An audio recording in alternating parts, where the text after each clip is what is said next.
여러분 안녕하십니까? 9월 12일 수요일 아침 부산 MBC 뉴스투데이입니다. 오늘의 주요 뉴스부터 짚어드리겠습니다. 이번 메르스의 공식적인 종식 시점은 아무리 빨라도 다음 달은 돼야 합니다. 그 전에 추석 연휴가 시작되면서 메르스 잠복기와 추석 연휴가 겹쳐 관계 당국이 긴장하고 있습니다. 어린이 보호구역에서의 사고를 예방하기 위해 다양한 대책이 쏟아지고 있습니다. 그러나 이 같은 노력에도 불구하고 학교 앞 교통사고 건수는 여전합니다. 올 하반기 들어 부산 지역 이전 공기업들과 민간 기업들이 채용을 확대하고 있습니다. 지역대학 출신 구직자들의 기대감이 커지고 있습니다. 부산시와 더불어민주당의 이해찬 대표와 민주당 지도부가 대거 참석한 가운데 오늘 부산에서 국비 확보 등을 위한 예산 정책 협의회를 엽니다. 오늘의 주요 뉴스입니다.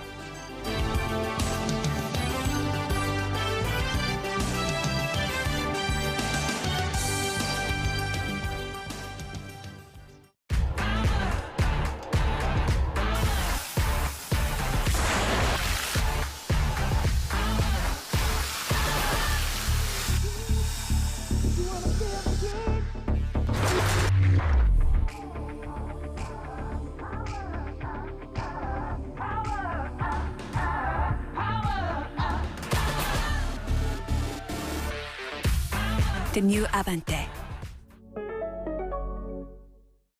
촘촘히 걸으면 물이 적어지는 한계, 물이 많지만 덜 걸러지는 한계. 깨끗하게 넘었다. 맛있다. 코웨이 시루직수 정수기. 이 물줄기는 한수원 46년차 부장입니다. 원자력은 30년차 차장이고 바람과 태양은 11년차 과장이며 해외에선 신입도 뽑았답니다. 더 깨끗하고 건강한 에너지 한수원이 키우고 있습니다. 종합 에너지 기업 한국수력원자력. We are a melody, not hard to sing. I know you're there for me through everything. 어디서나 무엇과도 어울린다. 울트라 라이트 다운 유니클로. 오늘 첫 소식 메르스 관련 소식입니다. 이번 메르스의 공식적인 종식 시점은 아무리 빨라도 다음 달은 돼야 하는데요. 그 전에 추석 연휴가 시작됩니다. 이 감염병 국면에서 가장 경계해야 할 민족 대이동이 이뤄진다는 얘기인데 각별한 주의가 필요합니다. 임선우 기자입니다. 메르스 확진자가 발생한 건 지난 8일입니다. 메르스의 잠복기는 2주일. 때문에 오는 21일까지 추가 감염 환자가 나오지 않으면 일단 큰 고비는 넘긴 것으로 봐야 한다는 게 보건당국의 전망입니다. 이를 위해 부산시 등 모든 지자체는 확진자와 같은 비행기를 탔고 또 가까운 좌석에 앉았던 밀접 접촉자들을 격리해 상태를 집중적으로 확인하고 있습니다. 병실이 비어져 있습니다. 그래서 환자가 발생하면 바로 들어갈 수 있도록 그렇게 되어 있습니다. 보통 우리가 세계보건기구인 WHO가 정한 메르스 종식의 공식 기준 시점은 마지막 확진자가 완치된 다음 날부터 28일이 지나섭니다. 현재 메르스 확진자가 지금 당장 완치되더라도 이번 메르스가 종식되려면 다음 달인 10월은 돼야 한다는 얘기입니다. 그 전에 추석 연휴가 시작됩니다. 감염병 국면에서 가장 경계해야 할 민족 대이동이 이뤄지는 겁니다. 때문에 누락된 밀접 접촉자가 없는지 철저한 추적과 함께 차단 방역을 위한 사전 준비 등 긴장을 늦춰선 안 된다는 지적입니다. MBC 뉴스 임선응입니다. 어린이 보호구역에서의 사고를 예방하기 위해서 다양한 대책이 쏟아지고 있습니다. 최근에 멀리서도 아이들을 잘 보이게 하는 가방 안전 덮개까지 만들어졌는데요. 하지만 이런 노력에도 불구하고 사고는 여전합니다. 김윤아 기자입니다. 부산의 한 초등학교 등굣길. 아이들 책가방에 안전 덮개가 씌워져 있습니다.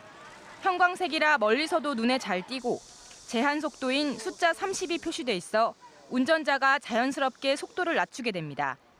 부산교육청이 안전한 통학로를 위해 초등학교 1학년 모든 학생들에게 지급한 겁니다. 노란 색깔로 되어서 다른 분들에게 운전하시는 분에게 아이들이 잘 보일 수 있도록 해서 아이들이 좀 더 안전하게 등교할 수 있도록 해서. 통학로 주변엔 옐로 카펫도 늘고 있습니다. 지난해 금정구를 시작으로 옐로 카펫이 부산 전 지역으로 확대되면서 초등학교 주변 65곳에 설치됐습니다. 횡단보도 주변에 이 바닥과 벽이 노랗게 칠해져 있습니다. 이곳에 서 있는 어린이를 운전자가 쉽게 잘 볼 수 있도록 하기 위해서입니다. 과속을 알리는 경고 표시판에 자동차 불빛을 반사하는 노란 발자국, 사고 빈발 구역을 알리는 노란 전신주까지 통학로 환경은 갈수록 개선되고 있지만 어린이 보호구역에서의 사고는 여전합니다. 부산에서 발생한 어린이 보호구역 내 사고는 지난해 46건, 부상자는 47명으로 3년간 비슷한 수준입니다. 어른들이 좀 보호해줘야 되는데 차들이 그냥 심하게 좀 달리고 이러니까는 어린이들이 좀 위험한 것 같아요. 운전자의 의식이 뒷받침되지 않는 한 어린이 보호구역에서의 안전은 과제로 남을 수밖에 없습니다. MBC 뉴스 김윤아입니다. 부산시 예산이 사상 처음으로 11조 원을 돌파했습니다. 부산시의회 예결특위는 오늘 2018년도 제2회 추가 경정 예산안 심사를 마무리하고 부산시 예산 11조 5,409억 원과 부산시 교육청 예산 4조 2,432억 원을 확정했습니다. 부산시 예산은 지난해보다 5.7%, 시 교육청 예산은 지난해보다 1.6% 각각 늘어난 규모입니다.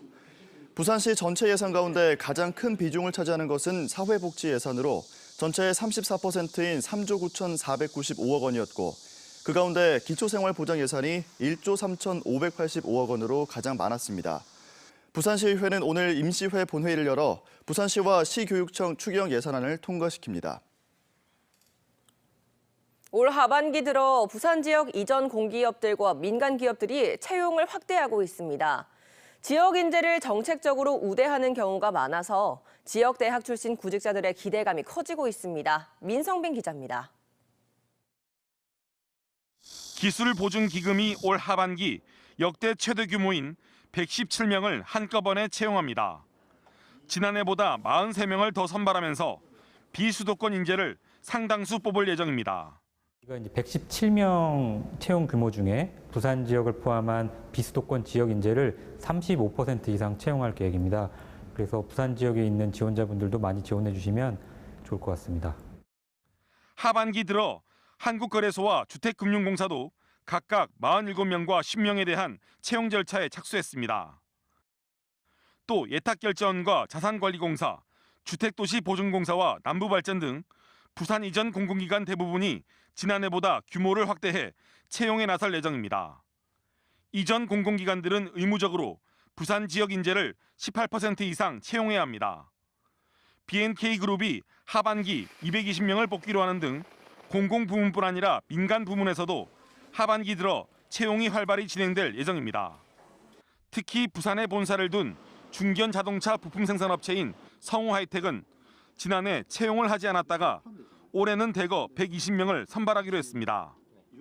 채용에 나서는 지역 기업 대부분이 지역 인재 채용을 확대할 계획입니다.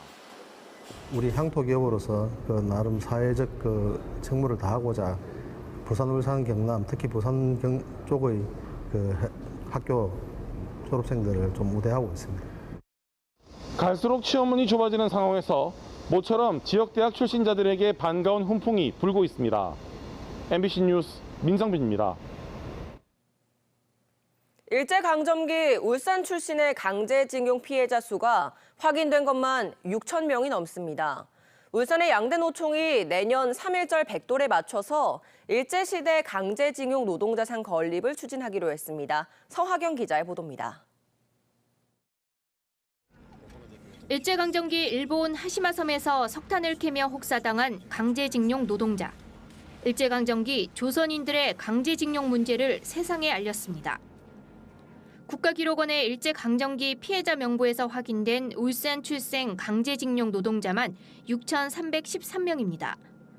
이는 확인된 숫자일 뿐 울산의 강제징용 인구는 10,000명으로 추정됩니다. 홋카이도의 고래잡이나 사할린 탄강으로 끌려간 경우가 많았습니다. 오빠가 대신에 이제 집에 한 사람들은 한국에 옛날에 한국에서 사하린에서 언제든지 강제로 보내잖아요. 거기서 일 시키려고. 민주노총과 한국노총이 손잡고 일제 강제징용 노동자상 건립을 추진합니다.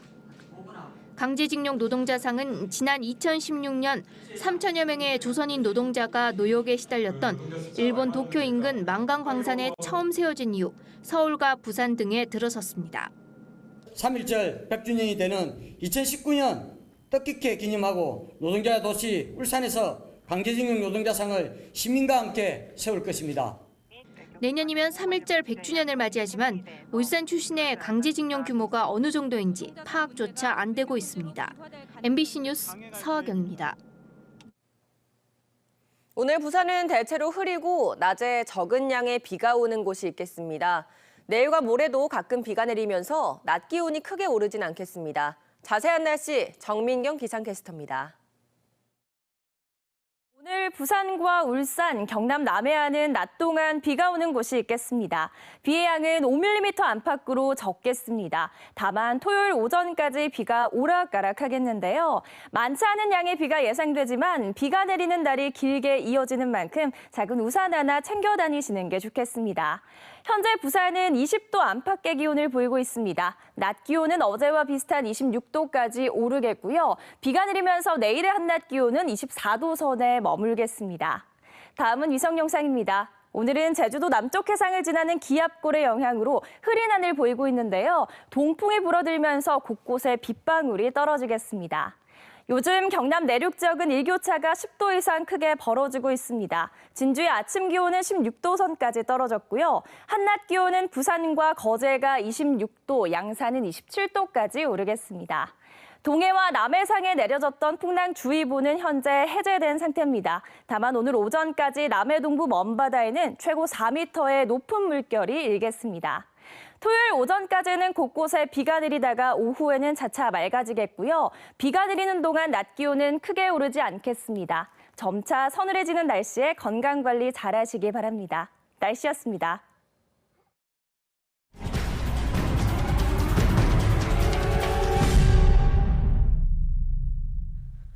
거가대교에서 발생한 트레일러 난동 화물 기사에 대해 구속영장이 신청됐습니다.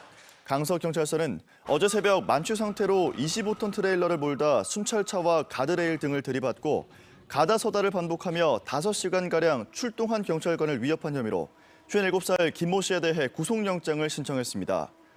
사건 당시 A씨의 혈중 알코올 농도는 0.12% 면허 취소 수준이며 경찰은 특수공무집행 방해와 도로교통법상 음주운전 등 모두 4개 혐의를 적용했습니다. 올해 부산역에서 발생한 범죄 사건이 전국 철도역 가운데 2번째로 많았던 것으로 나타났습니다. 국토교통부에 따르면 올해 1월부터 지난달까지 주요 철도역에서 발생한 형사사건은 부산역이 70건으로 114건을 기록한 수원역에 이어 2위에 올랐습니다.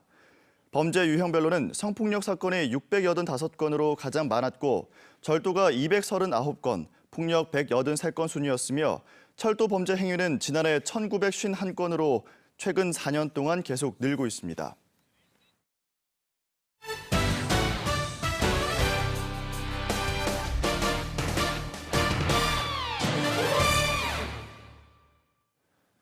프로야구 롯데자이언츠가 선두 두산 베어스에 대패하며 3연패 늪에 빠졌습니다. 롯데는 어제 사직구장에서 열린 두산과의 경기에서 홈런 2개를 포함해 6실점하며 3이닝을 채우지 못하고 마운드를 내려온 선발 투수 듀브론트를 시작으로 투수진이 차례로 무너지면서 4대17로 완패했습니다. 타선에선 이대호와 앤디 번즈, 민병헌이 각각 홈런 1개씩을 기록했지만 두산 투수진을 상대로 넉 점을 뽑는 데 그치며 공수에서 부진한 모습을 보였습니다. 롯데는 오늘 두산과의 2연전 마지막 경기에서 선발 투수 노경은을 앞세워 연패 탈출에 나섭니다. 롯데자이언츠가 오는 14일까지 펼쳐지는 홈 4연전에서 고 최동원 선수의 7주기 추모 행사를 진행합니다. 롯데는 최동원의 7주기를 맞아 두산 베어스와 기아 타이거즈와의 이번 홈 4연전을 메모리 시리즈로 이름 붙이고 예전 유니폼을 착용하는 등 다양한 행사를 마련합니다. 오는 14일엔 경기 전 주장 이대호 등이 참석한 가운데 사직 야구장 최동원 동상 앞에서 추모식을 열고 최동원 데이를 진행합니다. 부산시는 오늘 오후 2시 반 시청 대회의실에서 더불어민주당과 국비 확보 등을 위한 예산정책협의회를 엽니다.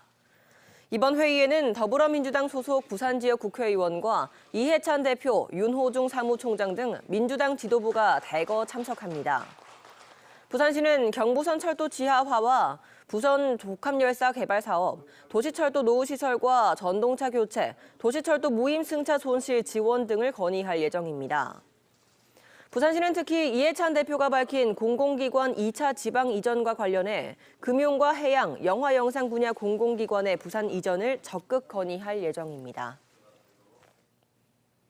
금정산을 관통해 북구와 금정구를 연결하는 산성터널이 오는 18일 개통합니다. 부산시는 17일 오전 10시 반 화명동 산성터널 요금소에서 개통식을 열고 18일 0시를 기해 화명대교에서 금정구 장전동을 연결하는 산성터널과 접속도로를 개통한다고 밝혔습니다. 산성터널의 예상 교통량은 하루 17,000대로 화명동 와석교차로에서 장전동 중앙대로까지 거리가 6km 단축되고 통행시간은 약 7분으로 기존 도로에 비해 20분가량 줄어듭니다. 국가인권위원회 부산인권사무소가 부산 지역 174개 중학교 학칙의 인권 침해 여부를 전수조사해 3,400여 건의 개정 의견을 부산교육청에 전달했습니다. 부산인권사무소는 교칙 위반 사항 피켓 들고 서 있기처럼 학생 개인 양심의 자유를 침해할 소지가 있는 학칙, 또 불건전한 등과 같이 개념이 명확하지 않아 자의적인 징계 기준이 될 수 있는 학칙은 개정이 필요하다는 입장입니다. 부산교육청은 개정 의견을 개별 학교에 통지할 계획입니다. 부산시 산하 공기업 임원에 대한 공모가 진행되고 있는 가운데 부산 여성계가 여성 임원 비율 30%를 보장하라고 촉구했습니다. 부산 여성총연대는 성명서를 통해 공기업 수장 임용이 공모 형태로 추진되고 있지만 고위공무원이나 인수위 인사의 보훈 인사 내정설이 난무하다고 지적하고 부산 여성가족개발원장을 포함한 임원 선출에 공정함이 보장돼야 한다고 밝혔습니다. 오늘 부산과 울산, 경남 남해안은 낮 동안 비가 오는 곳이 있겠습니다. 비의 양은 5mm 안팎으로 적겠는데요. 다만 토요일 오전까지 비가 오락가락하겠습니다. 많지 않은 양의 비가 예상되지만 비가 내리는 날이 길게 이어지는 만큼 작은 우산 하나 챙겨 다니시는 게 좋겠습니다. 현재 부산은 20도 안팎의 기온을 보이고 있습니다. 낮 기온은 어제와 비슷한 26도까지 오르겠고요. 내일도 비가 내리면서 한낮 기온이 24도 선에 머물겠습니다. 토요일 오전까지 곳곳에 비가 내리다가 오후에는 차차 맑아지겠습니다. 점차 날이 서늘해지고 있는데요. 감기 걸리지 않도록 건강관리 잘하시기 바랍니다. 날씨였습니다. 수요일 아침에 보내드린 MBC 뉴스투데이였습니다. 환절기 건강관리 잘하시기 바랍니다. 여러분 고맙습니다.